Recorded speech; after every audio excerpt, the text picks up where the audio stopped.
ನಾನು ಸಮೃದ್ಧ ಎಸ್. ನನಗೆ 6 ವರ್ಷ. ನಾನು NPS ಸ್ಕೂಲಲ್ಲಿ ಫಸ್ಟ್ ಸ್ಟ್ಯಾಂಡರ್ಡ್ಲಿ ಓಡುತ್ತಿದ್ದೇನೆ. ನಾನು ಇವತ್ತು ಕಂಸೆಂಡು ಪಾತ್ರ ಮಾಡಿಸುತ್ತೇನೆ.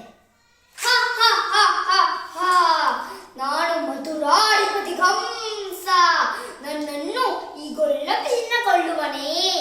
ನನ್ನ ತಂದೆ ಉಗ್ರಸೇನನ್ನ ಸಿಂಹಾಸನದಿಂದ ಇಳಿಸಿ ರಾಜ ಆದವನು ನಾನು.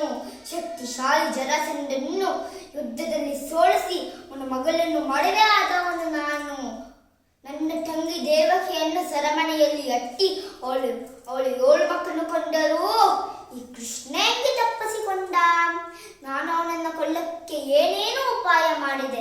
ಪೂತನೆಯನ್ನು ಕಡಿಸಿದಾಗ ಹಾಲು ಕುಡಿಸುವಾಗ ಕೊಂದ. ಬಕಾಸುರನಿಂದ ಹೊಟ್ಟೆಯನ್ನು ಸೀಳಿ ಬಂದ. ಅಕಾಸುರನನ್ನು ಕೊಂದ. ಯಾರ್ಯಾರು ಕೊಂದ ಮಾತ್ರಕ್ಕೆ ಈ ಕೃಷ್ಣ ನನ್ನನ್ನು ಕೊಲ್ಲುತ್ತಾನಾ? ನಾನು ಅವನನ್ನ ಪಾಠ ನಿಲ್ಲರೆ ನನ್ನ ಹೆಸರು ಕಂಸನೇ ಅಲ್ಲ. ಹ ಹ ಹ ಹ ಹ.